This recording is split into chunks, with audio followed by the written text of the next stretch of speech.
Ich wollte euch ja eigentlich meinen Schlafplatz zeigen, aber es ist tatsächlich noch zu dunkel gewesen. Ich habe einfach hier zwischen meinen Tarp gespannt und habe da drunter mit Matratze und Schlafsack geschlafen. Das war richtig gut. Man sieht, dass es ein wunderschöner Tag werden soll. Es ist alles super rot. 26 Grad. Ich kann das gar nicht glauben, weil ich jetzt noch in Daunenjacke hier bin. Wir haben jetzt 6:30 und wir sind eigentlich ready to go.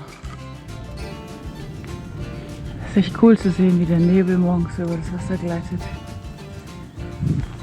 Hier auch.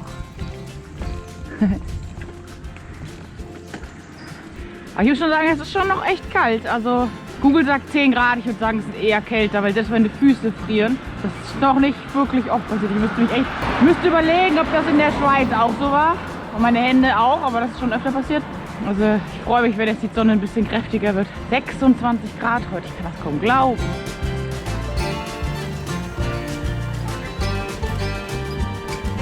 Ich mag Windräder. Das ist für mich ja wie ein Zeichen von grünem Fortschritt. Sieht irgendwie krass aus. So diese ganzen Windräder, quasi erneuerbare Energien und da hinten noch das alte, ich weiß gar nicht, was das ist, ein Kohlekraftwerk wahrscheinlich, ja? Oder ist das Atomkraftwerk? Ich weiß nicht. Ich habe ja die ganze Zeit darüber geschimpft, wie die Ausländer mit Müll umgehen, aber guckt euch das mal an. Die Deutschen, alles einfach hingeschmissen. Echt übel. Guck mal, eine Couch liegt da sogar. Das gibt's doch nicht. Die Straße ist auch schon ein bisschen, also ich habe schon einige Müllberge gesehen. Das ist natürlich sehr ungeschickt gewesen. Jetzt habe ich nicht beim Fotografieren. Mein Deckel da reingefallen. Die Müllhalde. Muss ich da wieder rausholen. Ah. Ja. Ja. Und kommt zu mir.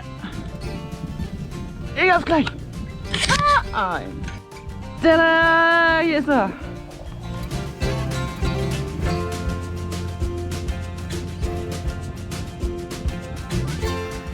Oh Mann, jetzt ist schon wieder eine Straße gesperrt, wo ich hin muss.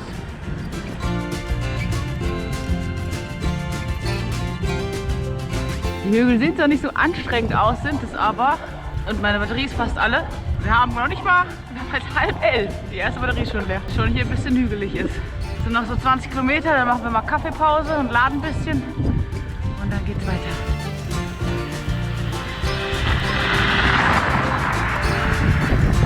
Super. Ich hätte nicht gedacht, dass wir da schon auch so ein cooles Bushäuschen haben. Da kann man auch drin schlafen. Mal gucken, wo ich heute Nacht bin. Können die denn ständig alle Straßen sperren, wo ich hin muss? Das gibt's doch nicht. Mann. Kann ich geradeaus? Als Fahrradfahrer vielleicht? Oder mich hier durchquetschen? Ich probiere das einfach. Da ist in Sangershausen. Gucken, ob wir hier irgendwas finden, was auffahrt am Sonntag. Sieht ja recht ausgestorben aus. Das ist echt alles ausgestorben. Aber hier die Eisdiele hat auf. Und hier ist auch Kaffee. Hier gibt es jetzt Eis und Kaffee. So, jetzt haben wir 2 Stunden Pause gemacht. Jetzt haben wir schon 2:30. Aber der Akku ist einigermaßen wieder geladen. Sollten wir zumindest bis heute Abend hinkommen. In der Nacht um 5 soll der Regen kommen. Das ist echt krass. Es ist nichts los. 2 Stunden, wo ich da war, haben 3 Leute Eis gekauft. Ich meine, es ist Sonntag heute und 26 Grad sollen es sein. Also ist der perfekte Eistag. Ich weiß nicht, ob ihr das hören könnt, aber es ist super windig. Echt schwer zu fahren dadurch. Wollt ihr mich verarschen? Die 3. Umleitung? Ich glaub's ja wohl nicht. Ja, also landschaftlich gibt es hier nichts Aufregendes zu berichten. Wir werden jetzt eigentlich so die nächsten 100 Kilometer einfach nur an dieser Straße entlang fahren, die parallel zur Autobahn führt. Es ist super krasser Gegenwind. Das ist echt anstrengend. Man muss Zürich schon aussteigen lassen, damit es ein bisschen weniger anstrengend ist. Ja, hier soll es die Baustelle sein und die Umleitung nach rechts. Aber das ist schon wieder ein riesen Umweg mit dem Fahrrad. Also es sind, keine Ahnung, bestimmt, kann ich nicht überschätzen, 15 Kilometer.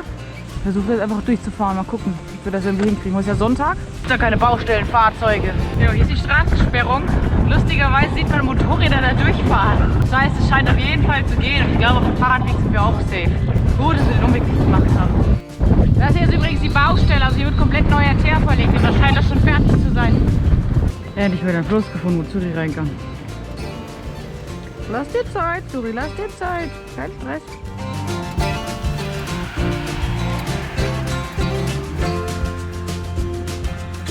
Immer diese ständigen Straßensperrungen, wo ich hin will.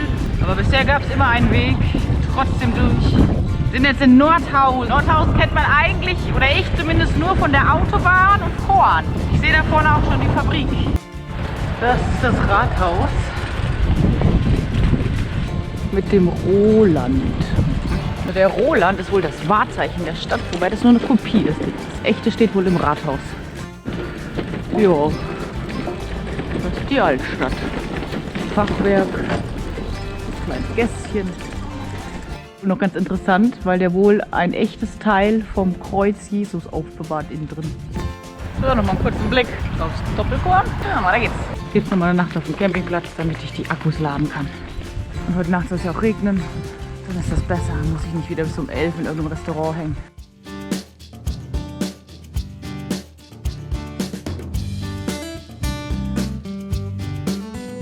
Und Tour. 104 Kilometer nach Kassel. Ich bin gespannt, ob wir das hinkriegen heute, weil es sind die Kasseler Berge dazwischen. Und es soll heute regnen. Aber schauen wir mal. Ja, leider hat der Regen schon angefangen. Haben wir so nicht mal, also 8:30 haben wir jetzt. Ich hoffe, dass der nicht allzu stark wird, dass ich Regenklamotten anziehen muss, also Regenhosen. Ist doch echt kalt geworden, 12 Grad. Viele schöne Streckenabschnitte. Deshalb hier so ein semi-schöner. Und die nächste Umleitung. Geil. So, ich habe jetzt die Erlaubnis, durch die Baustelle durchzufahren. Das sind immer so 15 Kilometer und sind ich 100 am Tag schaffe, das ist dann schon ein großer Umweg. Ist ja auch alles bergig hier.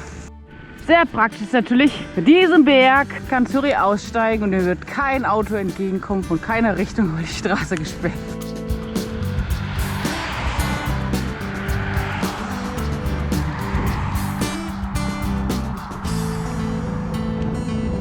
Ich denke, so nach 50 Kilometern können wir mal einen Frühstückskaffee-Pause machen. Weil der erste Akt ist auch schon leer. Der Regen hört auch nicht auf. Ist ja ganz süß hier. Hier ist ein Marktplatz, der ist ja klein. Ist ja auch nicht so richtig ein Café. Kann es kaum glauben, aber es ist eine riesen Regenshow vorbeigegangen. So ein bisschen trocken zumindest war. Aber es bleibt natürlich nass. Eine Stunde Pause gemacht und jetzt geht's weiter. War ganz interessant, weil der Eisdielenbesitzer der allererste Mensch ist, der wirklich gesagt hat, sie müssen erst bestellen, bevor sie den Akku einstecken dürfen. Okay, ich hätte gerne Kaffee. Darf ich jetzt einstecken?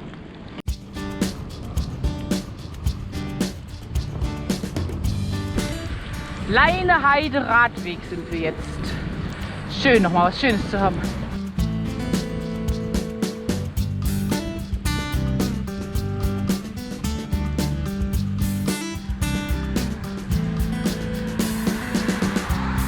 Wir sind jetzt wieder auf der Eurovelo 13. Die habe ich erst letzte Mal in Südtschechien hinter mir gelassen. Krass, wie man sich so wieder trifft. Hier, Eurovelo 13.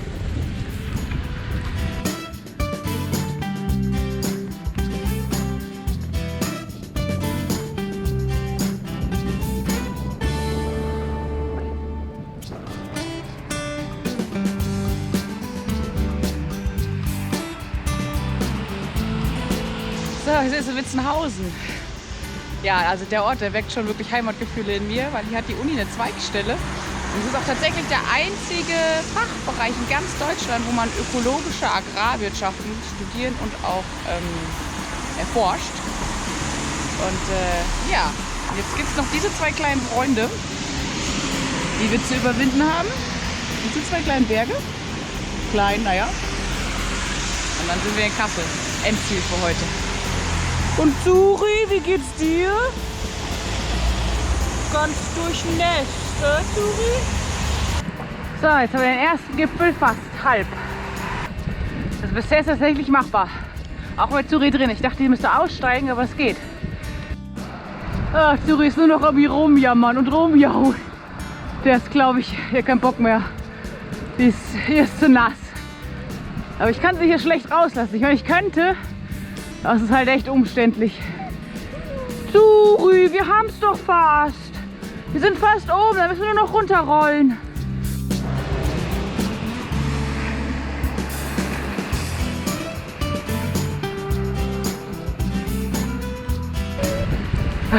Zuri zoomt zur Musik. So, wir sind oben, auch wenn das nicht so aussieht. Und jetzt runter den Berg. Hallo.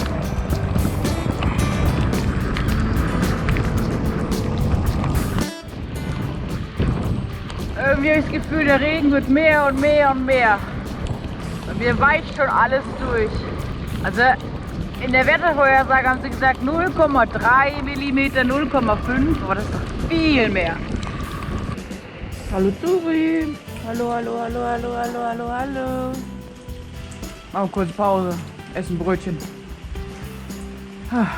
Noch 15 Kilometer. Dann sind wir in Kassel. So, weiter geht's. Letzter Streckenabschnitt. Meine Handschuhe sind so klatschnass. Ich habe schon mal ausgewrungen, aber das hilft nicht. Das Problem ist auch, wenn man stehen bleibt, dann wird einem kalt, weil alles einfach nass ist. Aber jetzt folgt noch ein kleines Zügelchen. Dann wird mir bestimmt wieder warm. Suri, wir haben's fast. Du hast es fast geschafft. Ich weiß, es ist kalt und es ist nass. Das nächste Mal müsste man irgendwie so einen Regenschutz drüber bauen. Das müsste eigentlich echt easy möglich sein. Suri, 5 Kilometer. Ne, 7 in Kassel. Boah, jetzt haben wir jetzt nochmal 3 Kilometer Bundesstraße. Das ist natürlich auch ein guter Abschluss.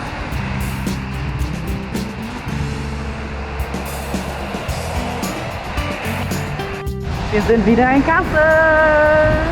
Oh, voller Heimatgefühl. Ich war gerade beim Maurers Bike Shop, hab denen nochmal Hallo gesagt, von denen habe ich mein Fahrrad bekommen. Und jetzt geht's zu meinem Schlafplatz.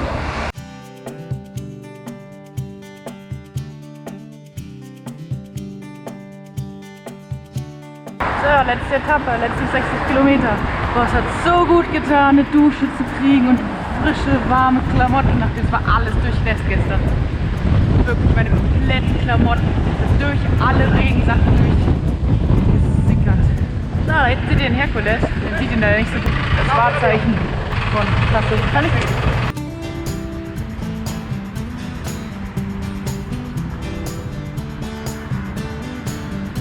Das ist ja auch nett. Haben sie den Fahrradweg abgeschlossen? Komme ich denn da durch? Kann man das auch machen? Oh Mann. Oder hier so? Schieben vielleicht.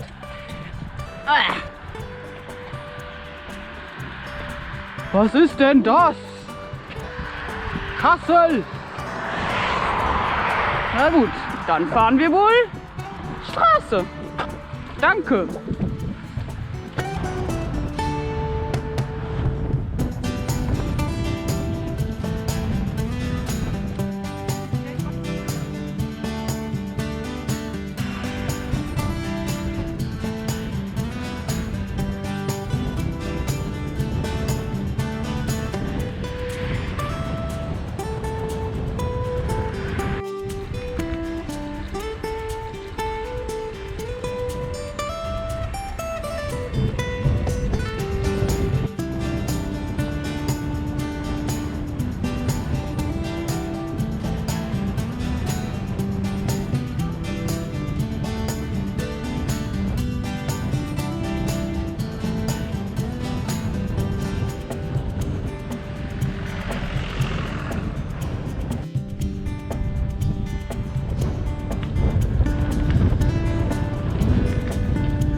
So, jetzt haben wir noch diesen kleinen Freund vor uns. Und dann sind wir zu Hause. So, Zuri. Und für dich geht's jetzt raus. Du kannst jetzt rennen. Rennen. Oh, Zuri, was ist los? Da freut sich die Zuri. Und links, Zuri.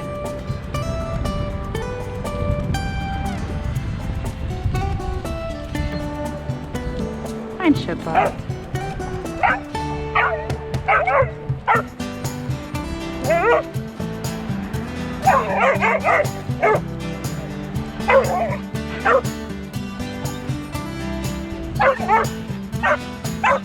Oh, es ist immer richtig anstrengend. Der letzte Berg. Das heißt Berg, Hügel, 650 Meter hoch.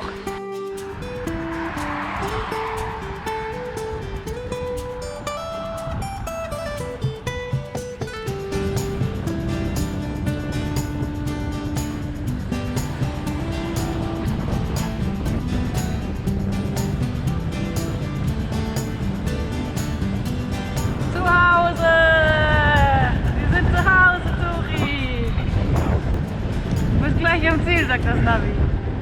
So, wir haben noch 1 Kilometer nach Hause, Zuri, und den darfst du rennen. Zuri, wir sind gleich zu Hause. Ja, ja. Oh, Turi. Kommt dir das alles schon bekannt vor? Ja? Oh, jetzt ist er aber schnell. Zuri, meine Güte. Jetzt hat er aber Bock, nach Hause zu kommen. Ich fahre 26, was rennt denn da, Zuri? Wahnsinn.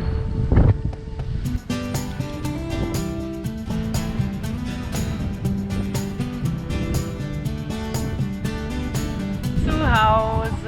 Und zwar 6.671 Kilometern. Guck mal da!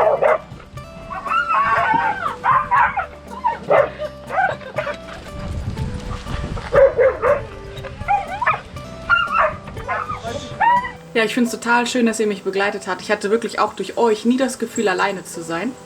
Also vielen Dank auch fürs Angucken der ganzen Videos. Ich hoffe, dass sie euch inspiriert haben, auch mal so eine Reise zu machen. Also für mich wird es wirklich ein unvergessliches Erlebnis zu sein. Also ich habe nie damit gerechnet, so viele, wirklich so wunderbare Menschen kennenzulernen, die wirklich so viel, ich weiß nicht, die haben so viel gegeben, ohne dass sie wirklich auch was verlangt haben. Und in jeder brenzlichen Situation war jemand da. Es war irgendwie, also richtig krass. Ich wusste, ich kann mich irgendwie auf die Welt verlassen und die Welt ist wirklich ein wunderschöner Ort. Also natürlich von Naturseite her, aber auch von den Menschen her. Das ist irgendwie für eine richtig krasse Erfahrung für mich. Habe ich auch vorher noch nie eine andere Art von Urlaub erlebt. Also ich war auch schon Backpacking, einmal um die Welt.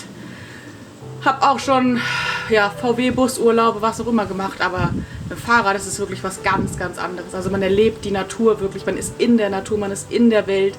Die Leute stoppen ein, die rufen einem vom Fahrrad, möchten sich mit einem unterhalten.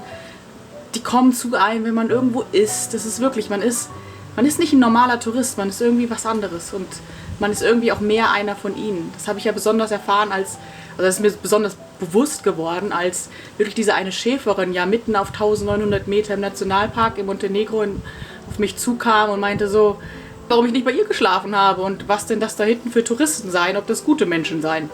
Und bei mir hat sie es überhaupt nicht in Frage gestellt. Sie hat direkt Kekse angeboten, Bonbons angeboten, gesagt, ich soll doch bei ihr schlafen, Kaffee trinken und so weiter. Und da habe ich gemerkt, okay, ich bin einer von ihnen. Ja, also es war also krasse Erfahrung.